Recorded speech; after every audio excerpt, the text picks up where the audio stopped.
Hey guys, welcome to the Coffee and Coaching Podcast. I am Coach Kamara. I'm Coach Jack G. We hope you enjoy today's episode. We hope you take a lot of value away from it, and we might even make you laugh a little bit. We started this podcast to help empower and inspire you to take control and create the life that you want to lead. But remember, everything we say is our opinion. We're not medical professionals. So if we talk about anything that you want to implement into your life, please go and speak to your doctor first. If you enjoy the episode and you enjoy the podcast, please subscribe, share it with anyone that you think might take value from it. And if you can share it on your social media, it would be massively, massively appreciated. That's enough of that. Let's get into today's episode.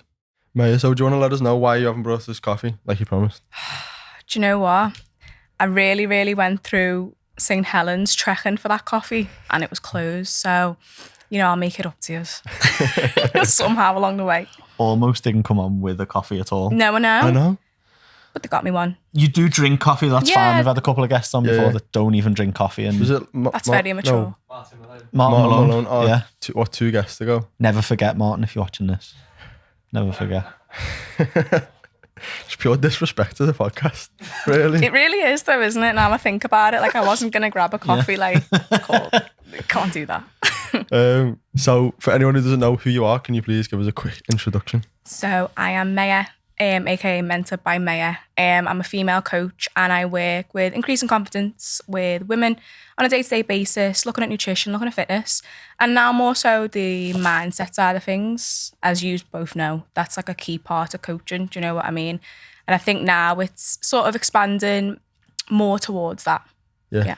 When you say more towards that, are you more you wanting to take the business into that exclusively at some point? I think for me, it's going to be more about becoming more aware of decisions with a lot of my clients because it seems like being a lifestyle coach, like you all know, lifestyle comes with a lot of decision making on the side of that. So I think now my goal is to make people a lot more aware with fitness and nutrition involved.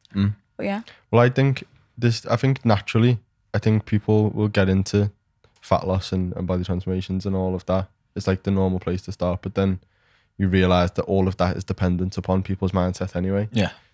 You could, any coach can really get anyone shredded. They can put the plan in place, but it's only a specific type of person who can get into the person's head that's going to be able to get them to actually follow the program so they get the result, so they get shredded anyway. So I feel like when you start to delve into the mindset stuff, that becomes the exciting bit, isn't it? Yeah. Definitely. Jack called himself an anti-transformation coach the other month because now he's just mindset man. It's not so much that it's what the transformations draw out of people that I don't want to associate with at all. Do you know what I mean? I want you to transform your life, but if you come to me, if I start advertising, like obviously I still post big before and afters because unfortunately, like on social media, that's like one of the biggest bits of engagement. So it's like it's a bullet I have to bite for now, but that will change, and I've got a plan for that because I do hate it. I don't want to showcase people's bodies, because who the That's fuck quite interesting, cares? actually. Do you know what I mean? Like I don't care. Would you not enough. tell us about your plan on the podcast? No. Not yet. No, Okay. So It's no. top secret. It will come. Is it going to revolutionise the industry and you want to keep it? It'll revolutionise people's lives and what I do with them Nice. because it'll take their focus away from Body. their body Nice. and more towards stuff that I will actually fulfill them and make them feel good. Nice. But yeah, I've never ever clicked with that. Like, Yeah. we spoke about this before. Yeah, we've had And this like the stuff conversation. you've done That's in the the past. thing. It's like, you know what? You get the physical transformation and then like what next? Because sustaining that's going to be a journey where I'm really big on habits now. And I think a lot of people will do better having better habits than just achieving what they look like, if that makes sense. And it dives a lot deeper. And I think that's why like now, like you said, transformation picture is amazing, social proof in it, you got to post it. But on the other hand, I'm looking at feedback and what people are saying, and that means 10 times more than just what they look like. Oh yeah. So, yeah. Yeah, 100%. 100%. So how's coffee like? You've got some madness going on. I don't even know. You I said know some. the guy the guy who got me into coffee doesn't know what I'm drinking. Do you know what? I go through phases where when I'm not ridiculously busy, I delve into my coffee passion. Yeah. And then when busyness increases, it just gets completely put to the side. So that's why I had to get the coffee subscription, because I just keep forgetting to buy coffee. It's a pour over. So you've seen the V60 funnel? Yeah, it's just that. So it's literally just a coffee filter on this funnel with the ground coffee in, and then you pour the water over it and let it just drip through. So almost like an AeroPress, but without it being pressed through. Yeah. An AeroPress is essentially like a compact pour over, but just slightly different. So it's a little bit different than an Americano, where it's an espresso shot and then water added. Mm-hmm. All of the water's gone through the coffee, if that makes sense. So you draw a slightly different flavour out of the bean. Sick. There you go. Nice. Yeah, when I'm sitting here and Coffee realising science. my knowledge on coffee is slim, I'm like, yeah. No, do you know, as I said, my coffee passion goes up and then goes down. I got a new bag this morning from Neighbourhood, and I read the altitude and read the type of bean it was, and then just couldn't work out what I need to do with the grinder as a result of that, because I just haven't thought about it for about 6 months. And I was like, oh fuck, I need to fucking like Back on a Hoffman video. Yeah, I need to start educating myself again. What do you think of that coffee? It's nice, you know. Yeah. It's got some I'm a very bitter coffee person. Do you know what I mean? I'm not really into like milks and like syrups and stuff. I just want it to be like bitter. Yeah. That's why I'm annoyed, because I didn't bring that coffee, because it had like orange undertones, and I've never had that in a coffee before. And I was Nice. like, that one's nice though. Orange hoodie. Yeah. I'm sticking with the theme. I knew this before I came. I was like, right, I'm wearing a colour, I'm blending in into Did the you back. put the orange light behind it on purpose, Jacob? Maybe it was subconscious.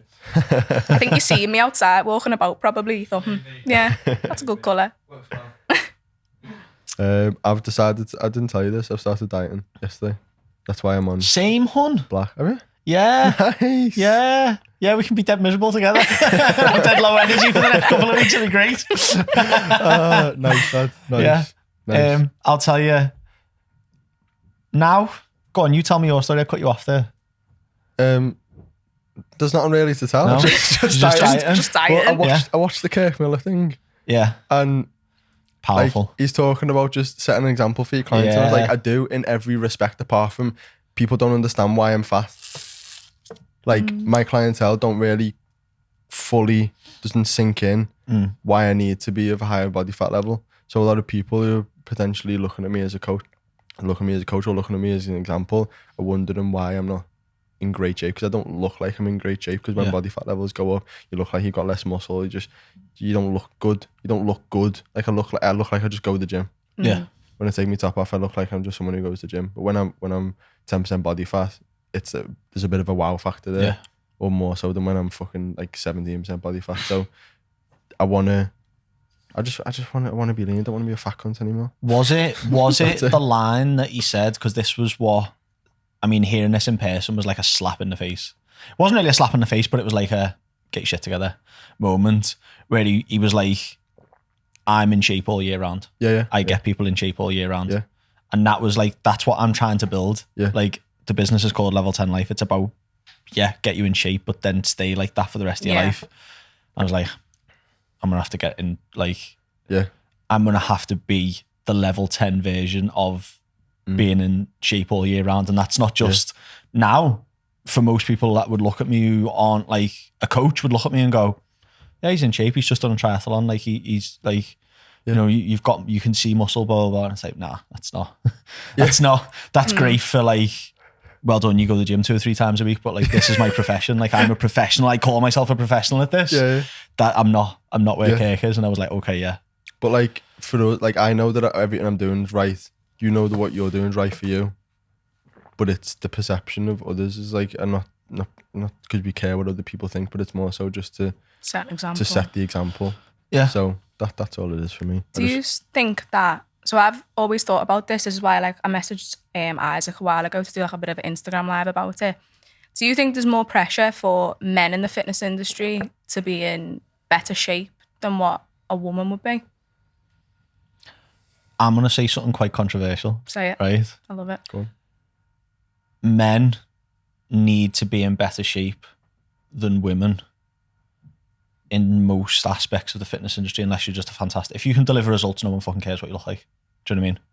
Like, if you are exceptionally smart and exceptionally good at your job and you can just deliver high quality results, you could be in shit all year round because no one's going to see you, because you're just going to talk about your clients, post your client results, and no one cares. Just leave it. Yeah. Do you know what I mean? But if the business is built around you and what you're saying and what you talk about and what you stand for, rather than just going, here's a client, they did this, here's a client, they did this, here's a client, they did this. If you can do that with your clients, you could look like you look like whatever you want all year round and no one cares, because they're just like, I want to look like him. I want to do that. I want to do that.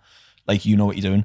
Whereas if your like business is very like you fronted, if that makes sense, like you're talking all the time, you're giving information, you're giving advice, people look at you first. That's just natural instinct, as they just judge your body.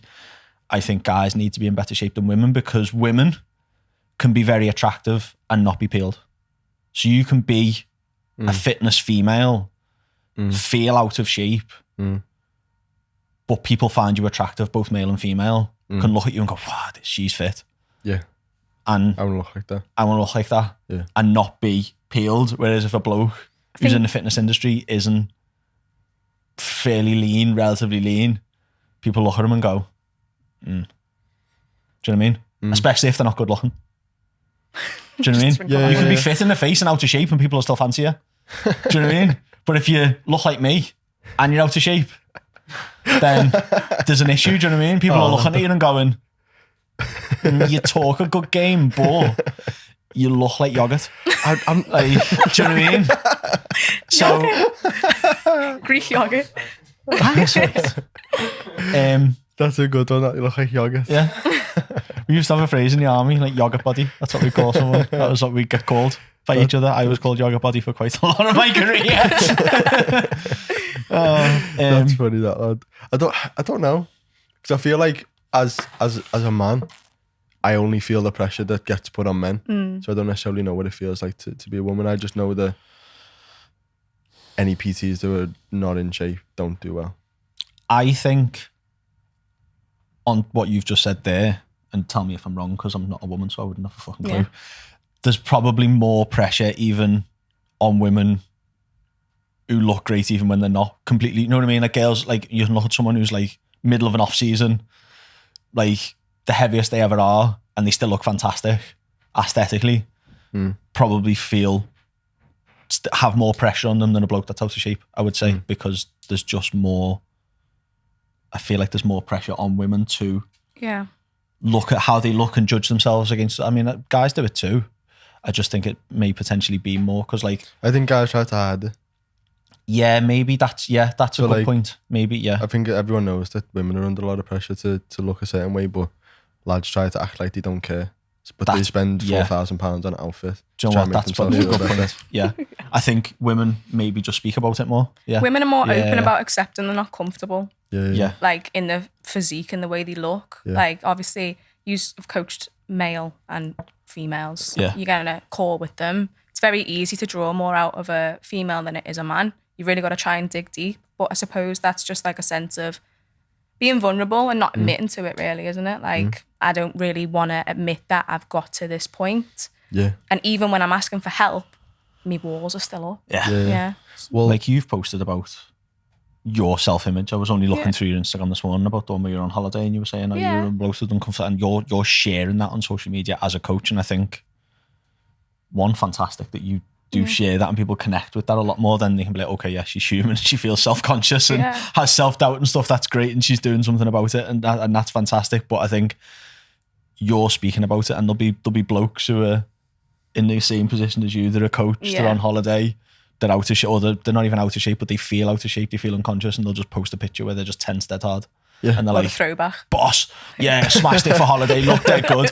And inside their head, they're like, for that picture, like making sure that the 10 stars as fuck, like hating every second of having their top off at Ocean Beach or whatever, but won't talk about it.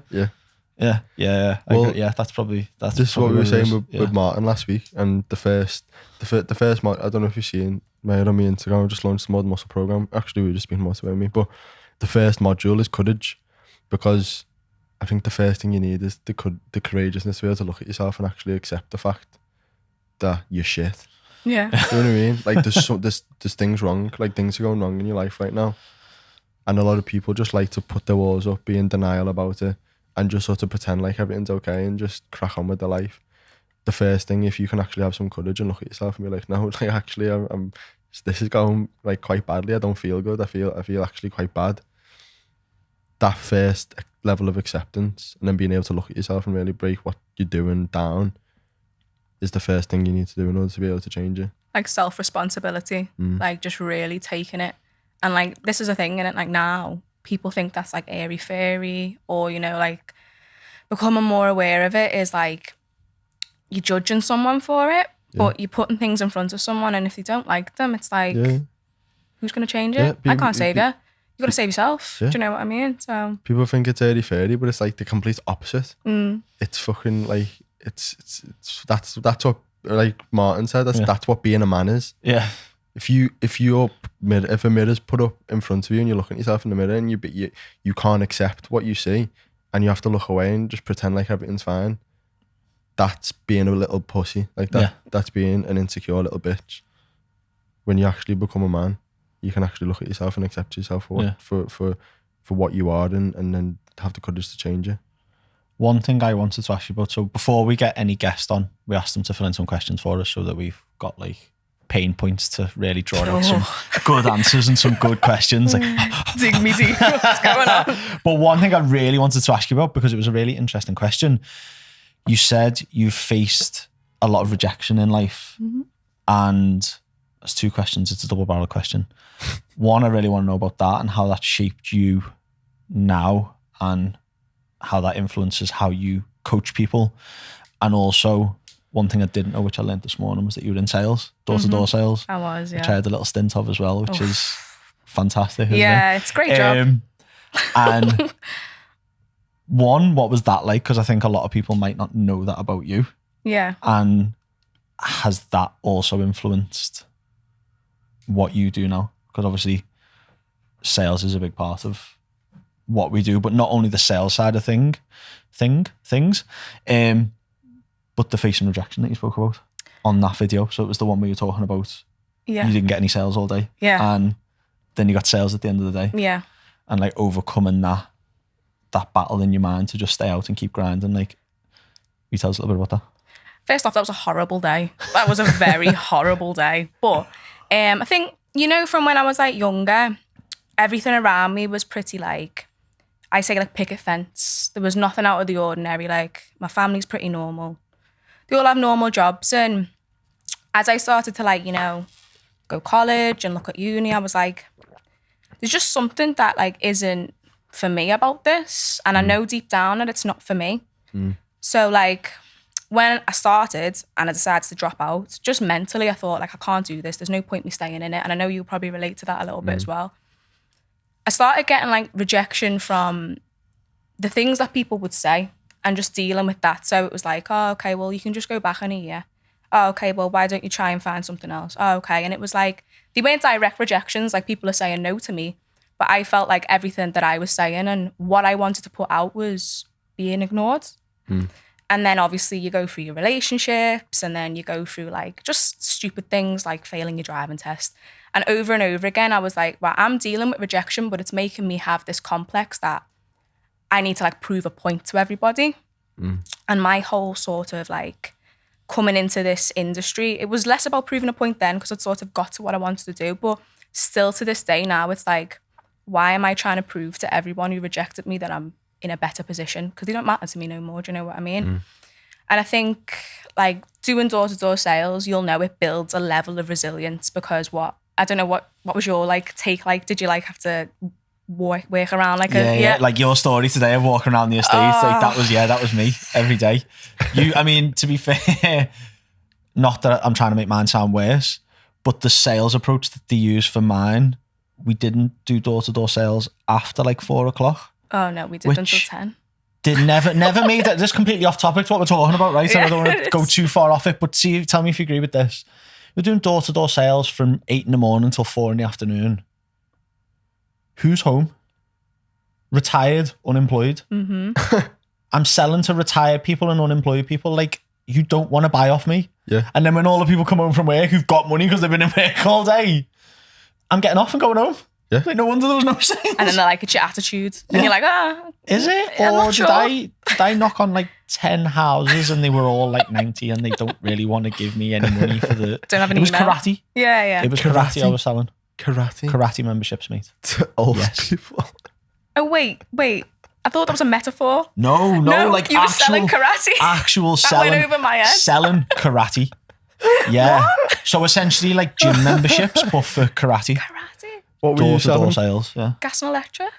And even then, there was a lot of problems. Yeah. So, karate. Yeah, That is yeah, yeah. mental. That is mental. But yeah, you'll know, right? Like, it builds a level of resilience. Like, even when from that story that you've just mentioned that I've told, like, that wasn't the first time that happened. That would happen day after day after day. I'd come back and I'd be like, and what? I made 15 quid the whole day. How old were you when you were doing this? So I was about 19. I did it for a good 8 months. And then after that, That's like, way longer than me. if I thought I would, tough. I didn't think I would last that long. Yeah. But I got to the point where I was like, this is actually giving me the opportunity to not be in this like regular pattern, like get a job, go home, get a job, go home. But still now I'm not as free as what I'd like to be, because it was 10 o'clock till 9 p.m. every day, 5 days a week, and then you'd work Saturdays. And I think that resilience is exactly what I needed, because I was the only one out there making my own money. So talking back on like, rejection, I think it was always thinking that I don't want to stay in the same place that everyone sort of planned for me. Do you get what I mean? But still to this day, like, everyone deals with rejection differently, but I think it's all about not taking it personally and actually seeing, like, what are you offended by? Like, what is it that someone's saying to you that is really offensive, and why are you taking that so personally sometimes? And I think you see it in clients sometimes. Like, if you say something quite honest to them, they'll either really thank you for it or they won't like it at all. Yeah. Like, And they just won't respond to the chat. Yeah. or they'll just read it. Your loom has been watched and that's it. Like, I asked you 9 questions in that check-in this week, and I haven't heard back from you, and it's Thursday, and you do your next check-in. But do you know, I didn't want to interrupt, but I've actually, when you were talking, clocked that I've also done door-to-door sales. I mean, Yeah. without knowing, because they But for don't my tell own you. self when I was Oh. 14. What were you selling? Can you say on here what you were selling at 14 Yeah. doing door-to-door sales and Okay. speak? Is that legal? I had a good couple of businesses going on when I was 14. Lucas A. graft in school. I had Twirls. I had the school graph going on. I had one that I can't mention, and then I also had a lawn mowing business. You've told me about this, actually. Yeah. Yeah. You see, though, you probably had like a cute aesthetic then, though. It was a called. 14-year-old boy knocking on He your door, looked can I exactly mow how your he lawn? looks now. Called- Just skinnier. It's called. No, get on this Hasn't name. aged. And it Get on It's this. just got bigger. This name, the Lone Ranger. It was because I thought that was the best name in the world, because it's like the Lone Ranger, but the Lone Ranger. I thought I would have let you mow that. Yeah, That sounds very weird, but like, I would have like, Is that a euphemism? Yeah.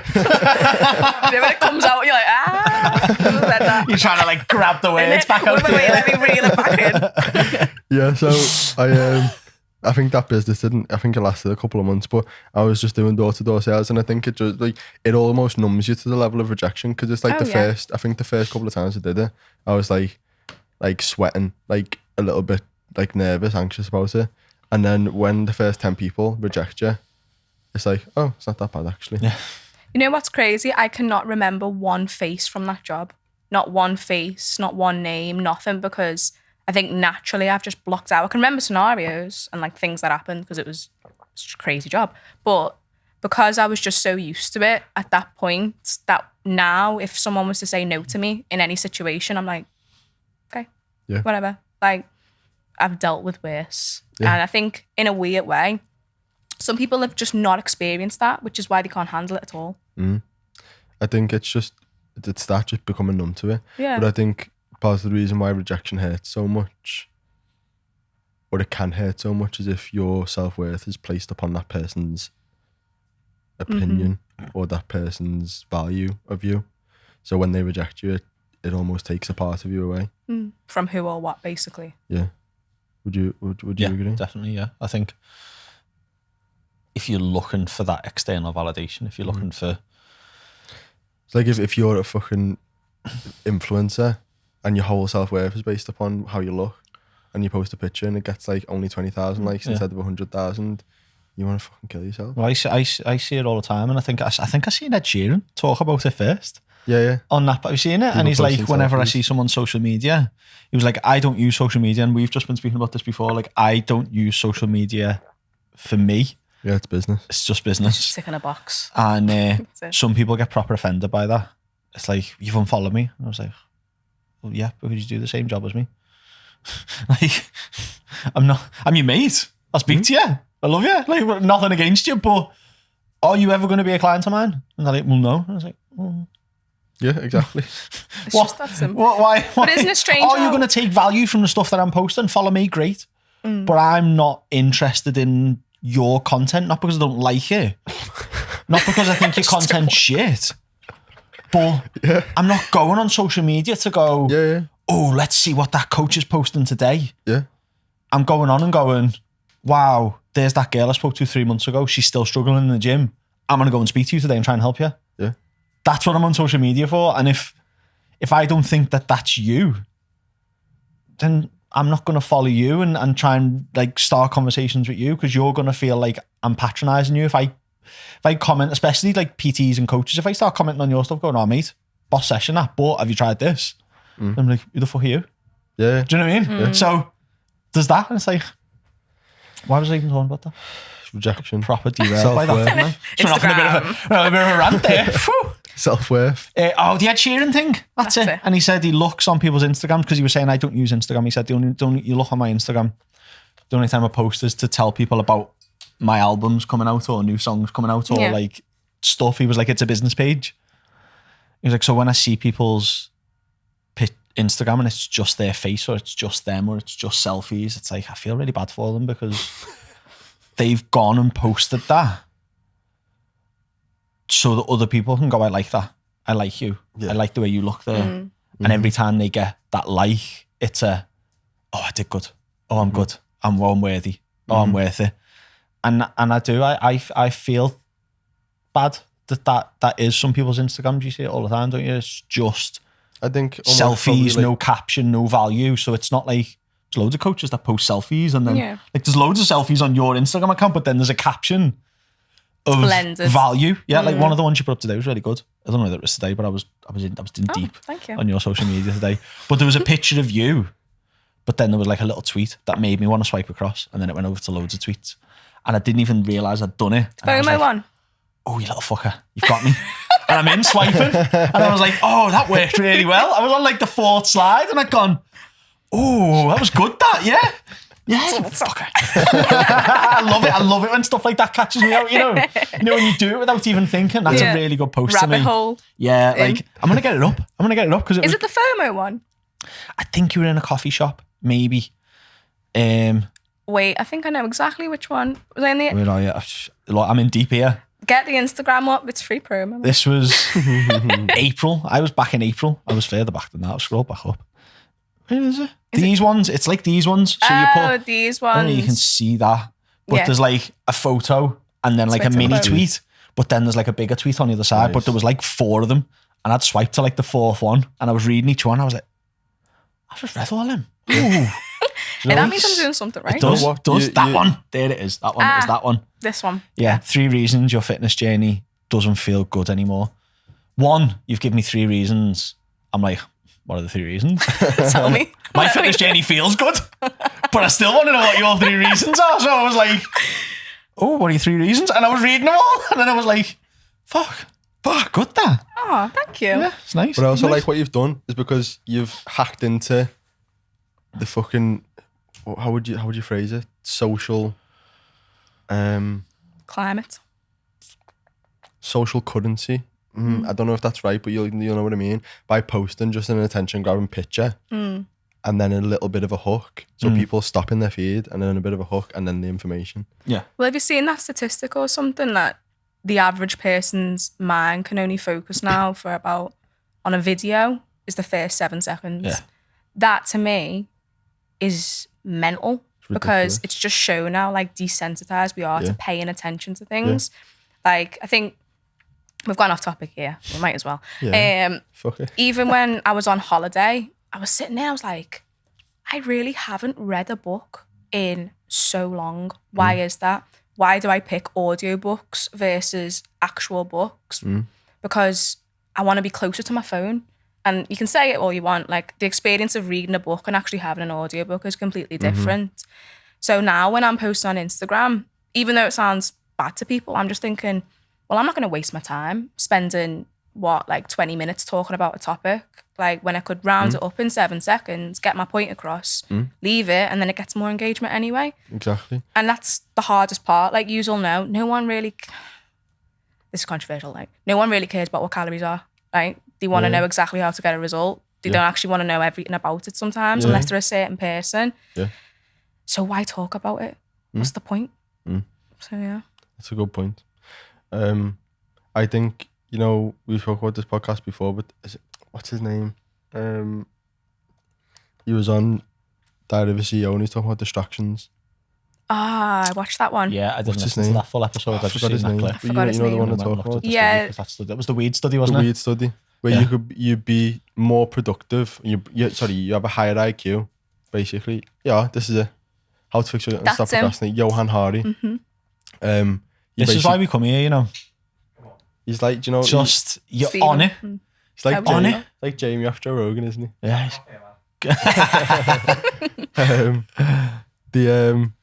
So yeah, Johan Hari said the way he sort of spoke about the study where if you've seen it, you'll obviously be on it. But for everyone listening, if you get stoned, you'll still have a higher IQ than if you've been distracted for an hour. Like it was effectively what he said. Heavy distraction versus being stoned. People perform better being stoned. I know plenty of people who still smoke weed, and they operate absolutely fine. Yeah, and it's like, I think people can't focus on anything because there's such heavy distraction. Like when you're on your phone, you might be scrolling through Instagram or whatever, and there's just constant stimulus coming through, there's notifications coming through, someone might call you, there's stuff going on in the house. Like there's just always just shit distracting you all the time. And since I watched that, I've become ruthless with my time and distractions, and my productivity has gone to a whole another level, man. It's mad. It's like a joke. It's like I feel like I've been living like a fucking idiot all my life, and it's like, why haven't I been this stringent with my time and my attention for my whole life? It's mad. I think when I don't know whether you heard Kirk say this, but when we were there with him, he was like, I'm ruthless with my time. Yeah.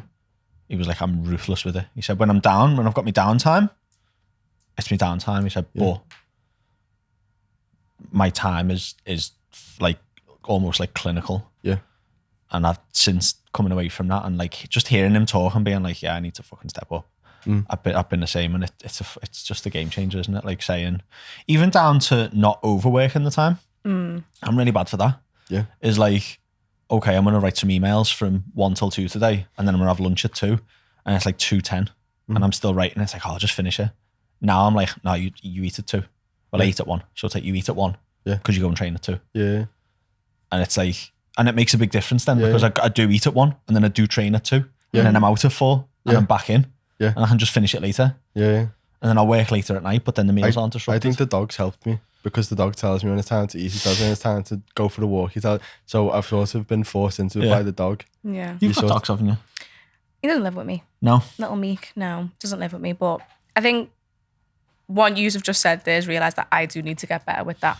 And I'm not ashamed to say I rabbit hole quite bad on certain things. Yeah, it's so easy.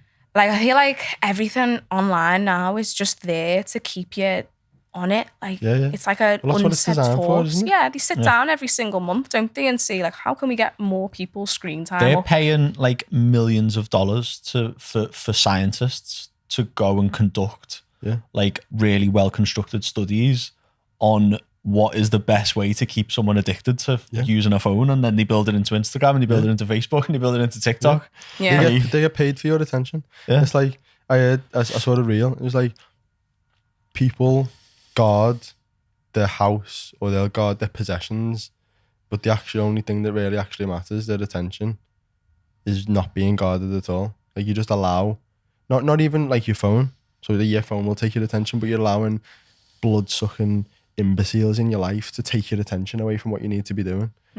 Just idiots, and there's just fucking people that need to fuck off. Yeah. Do you know what I mean? There's Not relevant. There's people that just drain your energy, that are stealing your attention, and you don't take it personally. But if they try to steal your money, if they steal an hour of your time, it's fine. But if they stole whatever your hourly rate is, say they stole 50 quid off you, you'd be fuming. Yeah. You know what I mean? It's the same thing. So I'm almost looking at it like that now. It's like, you can't steal my time, and I'm being as ruthless with that as I would be if you tried to steal me money. Lewis Neal, shout out to Lewis Neal, posted something this morning. He's going on holiday and he put a post up, and the quote at the bottom was, what was it? It was, lost time will never be found.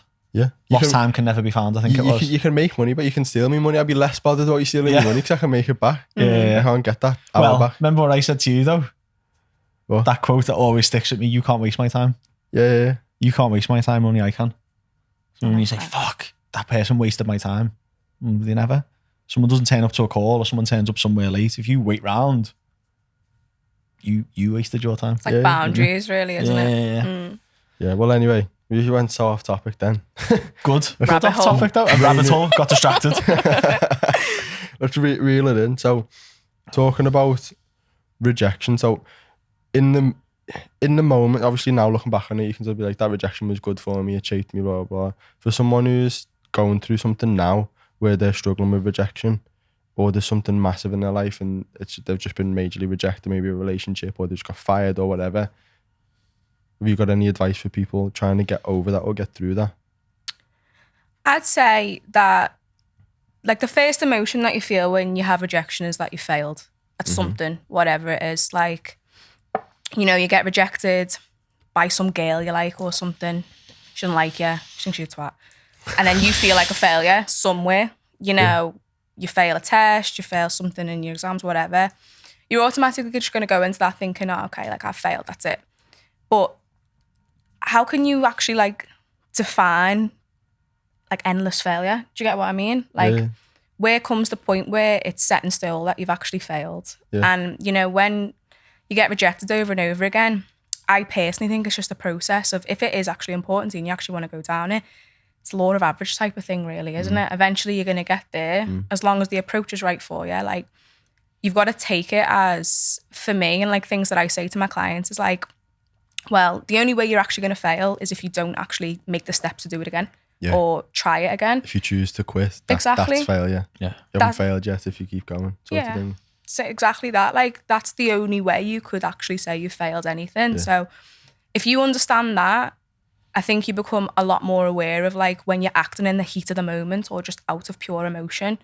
Like, I suppose it's like when I left uni, I felt like a failure because I was like, right, I can't even do the basic 3 years of studying that you're supposed to do. Like, what is that? But it obviously wasn't for me. And in other parts, I've not failed. And I'm still learning and I'm still getting there. And it's the same way the other way. Like, there's no point of success that a person's ever happy, is there? They always just keep going. So I think understanding it works the same other way. There's going to be peaks and troughs. Yeah. If you go into that with, like, an open mind and say, okay, well, I'm accepting of that, it becomes a lot easier to sort of monitor your emotions around it. What about you? Like, what would you say? Well, I think I can speak about drawing on my uni experience. I didn't feel any sense of rejection at all because I was probably in a different place at that point in my head. I'd been like, you obviously knew it was right for you, but I, like, fully knew it was right and trusted it and was just of an opinion it'd be like, it would be failure to stay.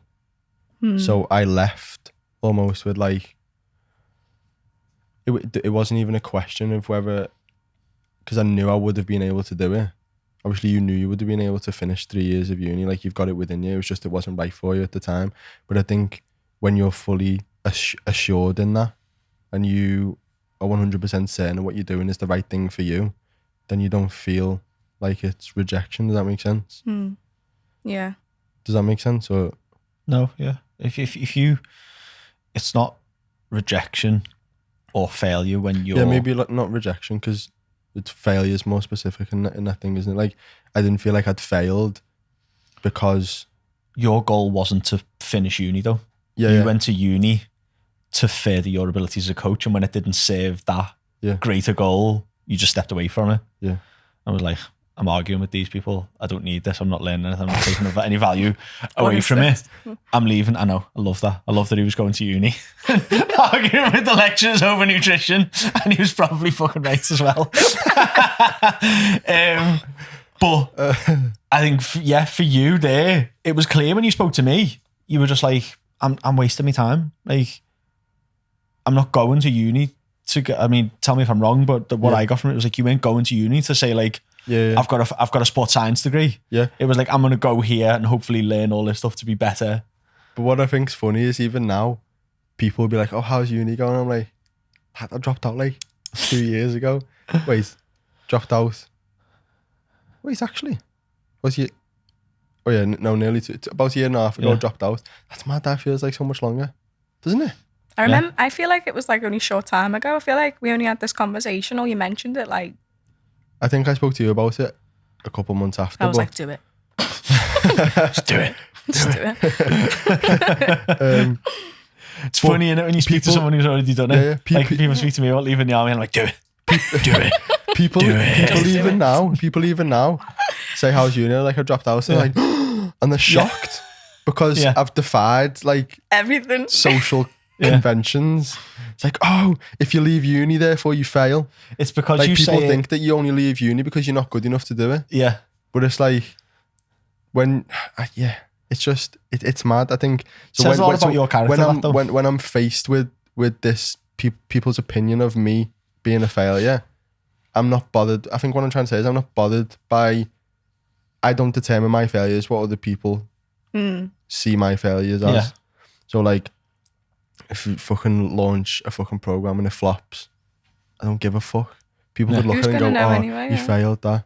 And it's just like, well, no, I didn't. I'll just make it better next time.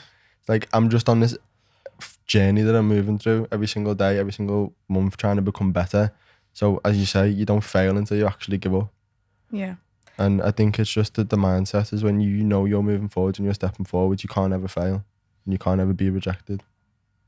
That's a really nice question to ask you on that, because you are very clear on your journey. What's next for you? What's the future of not just mentored by Maya, but the future of Maya? What's on the horizon? See these questions? Do they ever just like set like a little bit of a gulp moment for you? And I'm like, that's what I'm hoping for. Yeah. More holidays. Hope so. Nah. Do you know what it is? I think I've been so caught up with next steps for so long that it sort of set me back a pace, because what I wasn't doing is focusing on what I can change now and what to do now. And right now, like, I've only had Mentored by Maya since October, late November, just started up, and enjoying the process now. Is like I want to spread my message further to more females, but I think this is a bit controversial. A lot of like the female fitness industry is more just pretty girl, like, oh, show your body off a little bit. There's no depth to it. And I think for me, it's like, well, I want to look at a little bit deeper levels of a person's lifestyle, the things, like I said, with the mindset shifts, not just fitness and nutrition, because that is important. Obviously, it's part of it. But I just genuinely believe that I never knew how to make decisions for myself. Other people don't really either, if that makes sense. So for me, if I could move my business in a place where I'm spending more time with people who have those problems, but they blanket it with other things all the time, making them realize a lot more. In a weird way, I'm saying that I want to just combine the psychology side of it. And if I can get to that point where I've like spread my message over, made sure a lot of females can take that awareness away with them, that's what I want. Like, that's exactly what I want. Like what Kirk was saying, you want to have an emotional impact as well as just a physical one. Yeah. Give people actual proper life transformations. Well, there's nothing, you'll know, there's nothing really to getting a bit of fat off someone, is there? What? Like, you move more, you eat less, and like you script it down, and they follow the simple steps. They do it, but what else? Like, what else are you gonna get to? Because, you know, I think when I was going through my shoot transformation, like not too long ago, I did that just to put myself out of my comfort zone. Got to it, did the shoot, and I was like, like, what now? What do I do now? Like, what have I took from this process? So I just reflected on it. I was like, okay, I pushed myself. I felt good about it. I've got these pictures, whatever. But now I want more because there's nothing else to take from this now. Yeah. And I think, you know, when people get to the end of whatever stone target they're trying to reach, they're always just met with that. Like, if you watched, I forget who it was. I think he was in the Olympics and he did biking and he won the title, and then he was so depressed after it when he actually won it because there was nothing else that could equate past him winning that. And I think that's what people are searching for, something to like continuously keep them passionate and going for something. That's a massive thing for a lot of people. It's a massive thing in like high performing professional athletes, is that They get depressed. That's the only goal they've set. About it, doesn't he? Sorry? Steve Bartlett always talks about it. Yeah. He sold his company for whatever, hundreds of millions of dollars. Yeah. And was just like completely deflated. Well, I related to you saying that then so hard. Like, that spanned my business for about a year. Yeah. Because I was just in bodybuilding since like I got into fitness in the army. Finally managed to get like through a prep uninjured. And got to the photos and was like, sick them. Didn't enjoy any of that. But you know what I think? I built that up in my head and bit shit now. What do I do now? I think the problem is building up in your head is this is going to make me happy. Yeah, that's what it was. When you get to the photos, it's never going to make you happy. So when you go into it knowing that this is just part of the journey, like I'm still going to feel exactly the same. I just need to, if people are looking for happiness, they need to understand that it's never the destination. It's just something where it's generated from constantly stepping forwards and constantly becoming the best that you can be. That quote, that happiness is an inside job. Yeah. You're never going to achieve certain photos. You're never going to make X amount of money and feel happy and fulfilled. It's just, you'll get to 1 million. You need to make 2 million, 5 million. Yeah. But I think a lot of people are of the opinion that when you are constantly striving for more, you're not happy. But I actually recently have sort of changed my opinion on that, because I think I used to think that. I think the act of striving for more and achieving more constantly actually does fulfill us. Because I think there needs to be something where we are driving forwards. Like we were saying before we started the podcast, I don't think you can be happy if you sat there doing nothing. Yeah. I think you'll be deeply unfulfilled. You need, like, so Jack, for anyone who didn't see this, Jack posted an incredible meme. Do you want to tell everyone about it? Go and look on my Instagram. What's her name? Stacey Solomon, isn't it? I always go to call her Stacey Dooley. Talking about the Jubilee. Yeah, there it is. It is. He comes in again. You should do this for a job, you know. Good at it. Yeah. Explain it for people who are listening. So me watching people who don't exercise, eat crap, and have no mental fitness routine, complain about life. I see it all the time. Stacey Solomon going, I just don't get it. I just don't get it. I don't get it. I don't.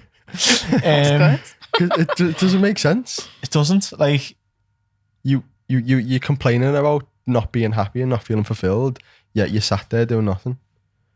When as a human we need something to strive for. It's something within our evolution, within our biology. You need to fucking strive for something in order to get that feeling of fulfillment, I think, anyway. I think you need, we speak about this all this time, and this is why we speak about it because it's important, but having greater self-awareness of why you're doing things. And I didn't have any self-awareness at all as to why I was doing that photo shoot and why it was so important to me, and I was searching for happiness.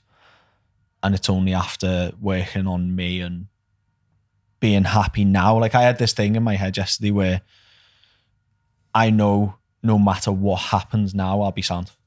Yeah. Like, whatever situation comes my way, even if it's shit, I'll just go, okay, I can deal with that. Like, I can handle more. And this is something I was pushing to my clients a lot this week in one of the training videos, was like, I know now that a lot of the people inside level 10 life are at their max. Like they can't handle anymore. So if I say to them, go and do an extra workout, drop your calories by 500, go and do 10,000, go and do 2,000 more steps, just that pushes them over and they spill over and the whole week goes to shit. If I said to them in a check-in, okay, yeah, next week, double your steps, they won't. And the whole week will go to shit because it's pushed them to 110% and they can't handle it. Yeah. And I was like, if you're watching this now, if you're watching this episode now and that's you and nothing, like you think, oh, I couldn't hire a coach, I couldn't do a workout now, I couldn't do this, that should set off alarm bells that you're at your capacity right now and something else is going to come. Life is going to throw something else at you. It's inevitable. Like you'll have a nice little calm before the storm, but life is going to throw something else at you. And if you're at your 100 now, you're going to crumble. Yeah. I'm not.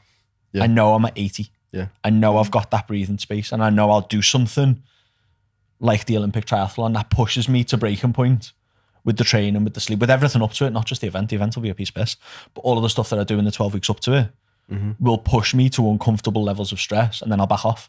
Yeah. And then that'll be the new 80%. Yeah. And if you don't do that and if you're just at 100 all the time, you're fucked. And you've said this to me before. You were like, I don't know what. I was having this conversation with myself the other day because I think I'm at 95 all the time. And as soon as something comes in that's ever so slightly, just push me to 101 and then I get ill every time. So like I had a little bit of extra work. So I went to bed at 1 a.m. and then woke up the next day, I was ill. And it's just like just a small thing like that. So I think what I like to do personally, what I'm going to trial first is just staying at 95 and just being more ruthless and consistent so that nothing actually even comes in, just controlling the environment more so. Obviously there's certain things that might just come in randomly, like a mad stressor, some madness might happen. There's nothing you can really do about that. But like just being more ruthless with not going to bed at 1 a.m. and stuff like that. What if though, and this is what I'm saying, so you're at 95 now. Yeah. Well, what if you push yourself harder for a month?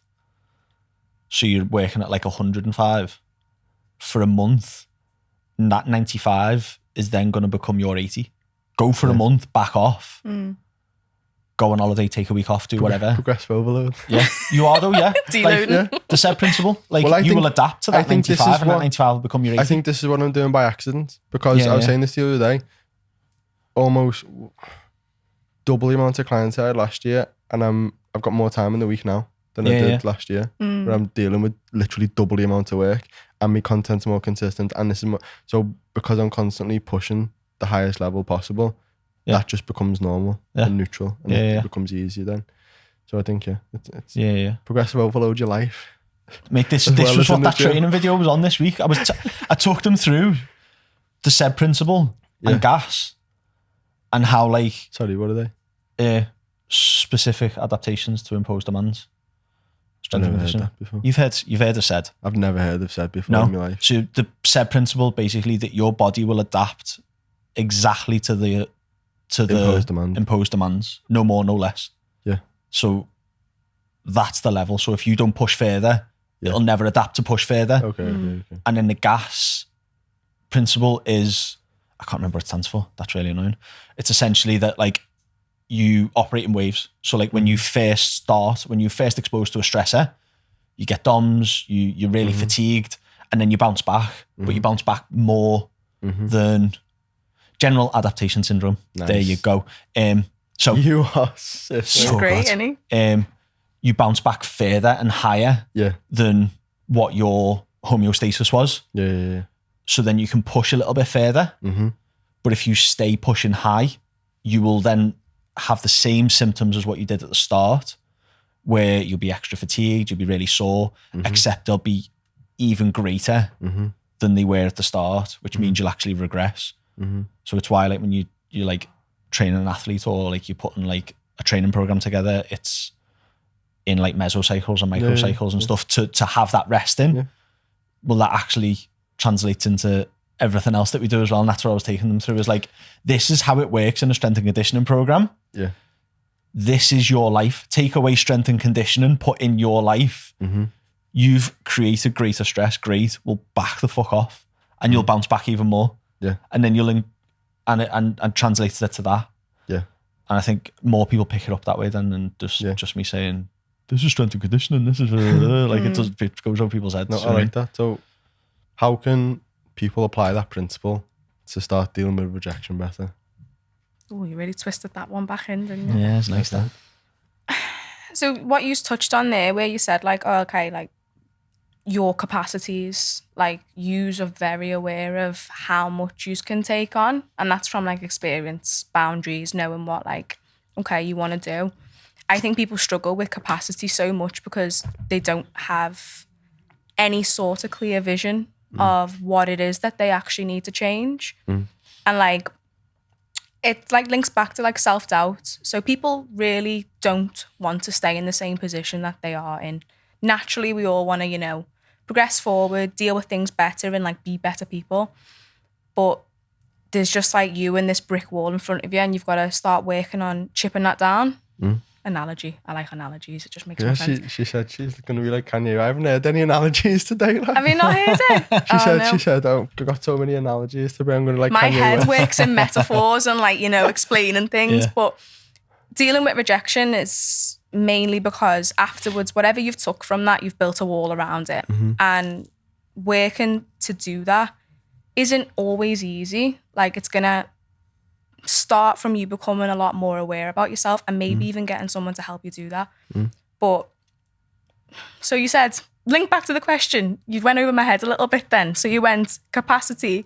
So what Jack's basically said is like progressively overloading your life. So if you're struggling to handle levels of rejection now, you could chip away at the wall you've put up, just start chipping away at it. Just handle a little bit of rejection. You could go and do what you go into a coffee shop and just chat shit to the person about nothing to do with coffee. I'd say the sky looks purple today, doesn't it? And just walk out. Something like that. To just get a very low level of rejection and get better at handling rejection. No, I think that would be a mad thing to do. Don't really do that. But do it. In all seriousness, putting yourself in vulnerable positions where you're allowing rejection to come and just sitting with it, I think is super important, because if you always are scared of rejection, you'll never progress. You'll never step out of the comfort zone. You never go to the place that you need to be. So you need to get comfortable with handling failure, with handling rejection, because without that, you cannot succeed. I don't think. I think it's impossible. Yeah. But like we said before, it's like you get resilient to it eventually. If you're always running from it, it's always going to be scary, isn't it? But after some time, you know, getting certain no's, you know, we've all done some form of sales here. Someone straight away says no to you.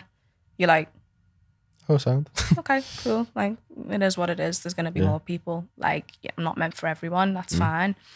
But I think because people, they aren't like their own brand, they just sort of fit to other people's. It's so hard to make decisions for yourself and know like, oh, okay, this is a normal part of life. You think it's like the end of the world, you know? When I failed my driving test for the 5th time, I thought, that's it. Right, I'm never driving again. But I drive now, so why does that matter? None of that matters before that. 100%. Should we wrap it up? Yeah. Nice. Where can people find you on Instagram? So it's Mentored by Maya, Mentored, just in case people always spell it wrong for some reason. I don't know why. Do you know how to spell mentored? Like, loads of people have been like... about Maya. I was like, I'm definitely sure I know how to spell that one. No, by Maya. I'm on Instagram. I'm on TikTok, unfortunately, guys. I've conform to that. I've got an account and I posted like one thing and I got like 16 views. Like, I can't be asked with this. Can't be asked. I haven't got time for this. I think I might be doing well on TikTok. Yeah. I'm doing all right on TikTok. Yeah. You know. I'm going to follow you. Yeah. Have you got any cheeky plugs for anything coming up? No. Have you got a mailing list? You send out emails? You got anything people can get involved in, like get into your world? So on my Instagram, you'll find, you know, lovely link tree. I do more email series. So I do like less than a weekly email list now. I do it a bit differently. I'll announce any topic that I think that's going to be helpful and I'll follow it like 3-4 emails. And I'll do that maybe once a month if I can. Nice. TikTok and Instagram, obviously. And I think now it's going to be doing a lot more live collabs, having conversations about fitness with other people who are also into fitness. You've got live coming up, haven't you? Yes, I do. I do them. It's this Saturday, so tomorrow. But I do them on a range of topics outside of fitness now, a little bit more, because, as I said before, looking at mindset a bit more, so it does link. But yeah. Nice. I'm looking forward to seeing the transition into the mindset realm. I'm excited, to be fair, because it's a bit of a challenge, right? You probably found it, like, when you're looking at your business, you need to decide, like, what are actually, like, the main parts of it. And I just know that's more about what I want to go into now. It's just clear. But yeah. Thanks, guys. Thank you for coming in. Thank you for coming in, yes. Thank you all for listening. Not but a 5-star review. Lad, that's my line, you know, babe. Fuck you. Take it back.